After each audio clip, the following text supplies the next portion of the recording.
பூஜிக்கக்கூடிய ஒரு அக்னி கிழக்கு குண்டத்துல பூஜை பண்றது. அடுத்ததா தென்கிழக்கு குண்டத்துல அக்னி ரூபமாக முதல்ல நெருப்பு வடிவமா, முதல்ல நிலம் வடிவமா பூஜை பண்ணாங்க. அடுத்தது நெருப்பு வடிவமாக அக்னி ரூபமாக பூஜை பண்ணக்கூடியது இரண்டாவது அக்னி. அடுத்ததாக தெற்கு திசையிலே பசுக்கள் உயிரினங்களாக போற்றக்கூடிய எஜமான மூர்த்தியாக பூஜிக்கக்கூடியது தெற்கு திசை.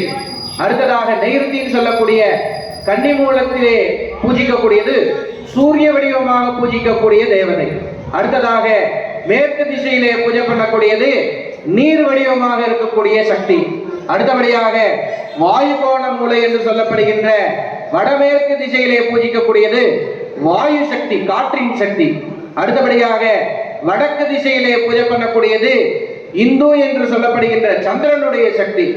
நிறைவாக ஈசானம் என்று சொல்லப்படுகின்ற வடகிழக்கு திசையிலே பூஜை பண்ணக்கூடிய அக்னி ஆகாசம் சொல்லக்கூடிய ஒளி வடிவமான சக்தி. இப்படியான 9 சக்திகளாக 9 குண்டத்திலே பூஜித்து இந்த ஒவ்வொரு வேலைகளிலும் ஆச்சாரியர்கள் செய்யக்கூடிய இந்த யஜ்ஞ மந்திரங்கள், மூலமந்திரம், வேத மந்திரங்கள், காயத்ரி மந்திரங்கள் எல்லாம் சிறப்பு ஹோம திரவியங்களாலும் அன்னவர்க்கங்களாலும் பக்ஷவர்க்கங்களாலும் ஹோமம் செய்து ஹோம நிறைவாக இந்த 8 ஆச்சாரியர்கள் யாகம் செய்த அந்த மந்திர சக்திகளை பிரதான ஆச்சாரியரிடம் சமர்ப்பித்து ஒவ்வொரு வேலையும் அந்த மூலமூர்த்தியாகிய ஸ்ரீ மாசுபடாம்பிகை கிட்ட சேர்ப்பாங்க. இப்படியான இந்த 4 வேலை பூஜைகளிலே இன்றைய முதல் கால யாகசாலை பூஜை நடைபெற்று வருகிறது. இப்பொழுது ஓம திரவியங்கள், யாகத்திற்கு சேர்க்க வேண்டிய ஓம திரவியங்கள் தயார் நிலையிலே உள்ளது. அந்த ஓம திரவியங்களை ஆலய வளமாக எடுத்து வந்து யாகசாலையிலே தரும்படி